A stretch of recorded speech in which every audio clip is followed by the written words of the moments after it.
आता थेट जाऊया नागपूरला, ज्या ठिकाणी विरोधी पक्षनेते देवेंद्र फडणवीस बोलतात। समाजाचा आणि आपल्या तरुणाईचा प्रश्न आहे, पण याचं राजकारण केलं जात आहे। खरं म्हणजे ज्या लोकांना सोडलं त्याच्यामध्ये NCPच्या वरिष्ठ नेत्याचा मुलाचा एक अतिशय जवळचा माणूस हा देखील सोडण्यात आला, पण त्याचं नाव मी याकरता घेत नाही, कारण तो क्लीन होता आणि तो क्लीन असल्यामुळे त्या ठिकाणी त्याचं नाव घेऊन त्याला बदनाम करणं अयोग्य आहे आणि म्हणून NCPने क्लिअर केलं आहे की जे क्लीन होते त्यांना सोडलं होतं ते कुठल्या पक्षाचे होते का नव्हते या संदर्भात हा मुद्दाच येत नाही। सर हिंदी हिंदी हिंदी हिंदी देखिए, NCP ने बहुत क्लियरली ये बताया है कि जो लोग एक साथ सबको वो लेकर गए थे, उनमें से जो लोग क्लीन थे सबकी तलाशी ली गई, सबके मोबाइल्स की तलाशी ली गई। जो लोग क्लीन थे उनको छोड़ दिया गया और जिनके पास कुछ मिला या जो लोगों के मैसेजेस में कुछ मिला, ऐसे लोगों को अरेस्ट किया गया। अब ये जो ड्रग्स का मामला है, एक प्रकार से हमारे समाज को ये बिगाड़ रहा है, हमारे बच्चों को ये बिगाड़ रहा है। इसका राजनीतिकरण करना ये अपने आप में बहुत गलत है। वैसे तो जिन लोगों को छोड़ा गया उसमें NCP के भी एक बड़े नेता के बेटे से जुड़ा हुआ व्यक्ति, उसको भी छोड़ा है, लेकिन हम इसलिए उनका नाम नहीं लेते कि वो क्लीन थे, तो उनका नाम लेकर हम उन्हें बदनाम क्यों करें। तो मुझे लगता है कि इस पर राजनीति नहीं होनी चाहिए। हमारे बच्चों को बिगाड़ने वाली ये जो ड्रग्स की महामारी है या ये जो गलत लत है, इससे लड़ने के लिए हम सबने एक साथ आकर काम करना चाहिए, ऐसा मेरा मानना है। NCPचा खच्चीकरण केलं जातं अशा पद्धतीचे आरोप। ते असं आहे की मी मागे देखील बोललो की मलिक साहेबांचं, नवाब मलिक साहेबांचं दुखणं वेगळं आहे आणि म्हणून त्या संदर्भात मी पुन्हा बोलणार नाही। भाऊ, राज्य सरकारनं अजूनही पाऊस नुकसानीचा रिपोर्ट जो आहे तो केंद्राकडे पाठवलेला नाही आहे। सोबतच नुकसानीचा जी मदत आहे त्या संदर्भातला वाटाही जाहीर केला नाही आहे, त्यामुळे केंद्र सरकार मदत करू शकत नाही असं केंद्रीय राज्यमंत्री कराड म्हणत आहेत। सगळ्यात महत्त्वाचं असं आहे, मी पुन्हा सांगतो की NDRFचा पैसा आगाऊ राज्याकडे असतो, तो SDRFमध्ये असतो, त्यातनं राज्य सरकारने पैसे पहिले द्यायचे असतात आणि त्यानंतर मग केंद्र सरकारकडे मागायचे असतात। आणि नुकसानीची जी पाहणी आहे या संदर्भातला रिपोर्ट पाठवला जातो, तिकडनं त्यांची टीम येते, पण तोपर्यंत कधीच थांबावं लागत नाही। इतके वर्ष मीही मुख्यमंत्री होतो, कधी थांबायची गरज नसते, थेट डायरेक्ट लगेच हे पैसे खात्यावर जमा करायचे असतात। हो, अजित पवार यांच्याकडे आयकर विभाग, यांच्या नातेवाईकाकडे आयकर विभागाने छापे टाकले, जाणीवपूर्वक हे छापे टाकले आहेत असा आरोप अजित पवार आणि त्यांच्या पवार शरद पवारांनी। असं आहे की दोन प्रकारचे छापे IT विभागाने टाकले आहेत। त्यातल्या पहिल्या छाप्याच्या संदर्भात त्यांनी एक प्रेस नोट काढली आहे, जी मला असं वाटतं अत्यंत गंभीर आहे आणि मला तर असं वाटतं की माध्यमांनाही कदाचित त्याचं गांभीर्य लक्षात आलेलं नाही।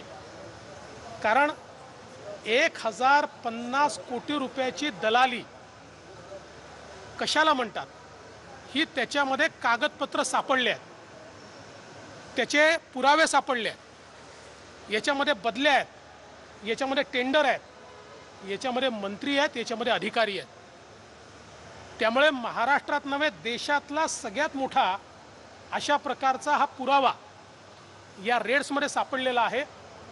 आता एजन्सी त्या संदर्भात अधिक खुलासा करेल, त्याच वेळेस आपल्याला समजेल, त्यापेक्षा जास्त माहिती नाही, पण हे अत्यंत गंभीर आहे।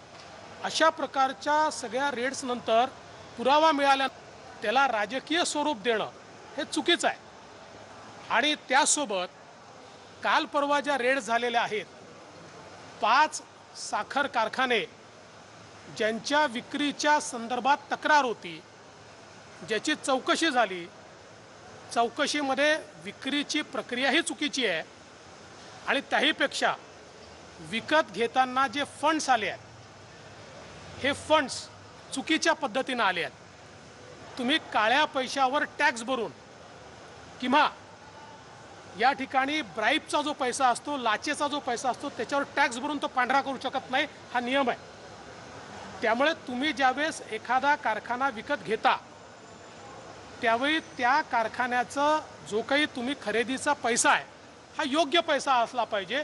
पण तक्रारी अशा होत्या की या कारखान्यांच्या खरेदीच्या वेळी ज्या कंपन्यांमधनं पैसा आला आहे तो पैसा काही योग्य नाही आहे आणि म्हणून याची चौकशी ही या ठिकाणी IT विभागाने केली आणि त्यानंतर या कंपन्यांचे जे डायरेक्टर्स होते त्या डायरेक्टर्सकडे हा छापा टाकण्यात आला आहे. त्यामुळे पवार कुटुंबावर छापा टाकलेला आहे चुकीचं आहे, कारण पवार कुटुंबात अजून लोक आहेत, ते वेगवेगळे बिझनेसेस करतायत, त्यांच्यावर कुठलाही छापा टाकण्यात आलेला नाही आहे.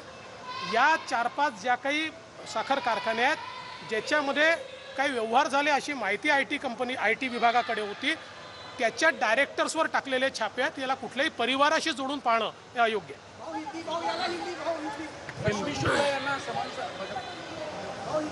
देखिए, IT विभाग ने जो छापामारी की है, पहले तो उन्होंने एक प्रेस नोट में बताया जिसको बहुत गंभीरता से लेना चाहिए कि महाराष्ट्र में इस छापामारी में 1000 करोड़ रुपए की दलाली और ट्रांसफर्स में पैसा, इसके सारे एविडेंस उनको मिले हैं.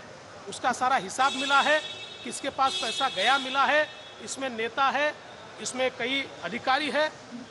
और इसलिए मैं ऐसा मानता हूँ कि इसको राजनीतिक रूप देना ये बिल्कुल गलत है. इसकी तफ्तीश होनी चाहिए. अभी तो इतनी जानकारी बाहर आई है, जब IT विभाग और जानकारी देगा तब इसके ऊपर हम और डिटेल्ड अपनी प्रतिक्रिया दे पाएंगे.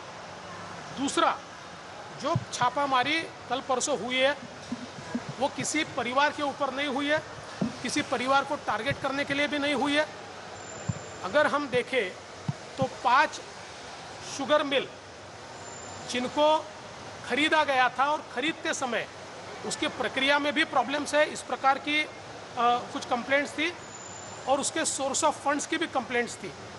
तो उसके ऊपर IT विभाग ने तफ्तीश करके जब उनके ध्यान में आया कि सोर्स ऑफ फंड जो है ये एक प्रकार से काला धन है, ऐसा हो सकता है, ऐसी चीज़ें उनके ध्यान में आई, तब जाकर उन्होंने इस प्रकार से उसके ऊपर छापामारी की है.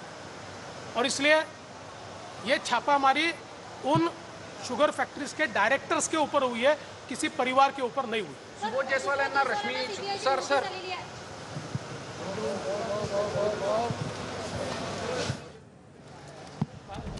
तो आयकर विभागाच्या कारवाई संदर्भात आता देवेंद्र फडणवीसांनी प्रतिक्रिया दिलेली आहे आणि याला कुठलाही राजकीय रंग देण्यात येऊ नये असंही त्यांनी म्हटलंय. ABP माझा, उघडा डोळे बघा नीट.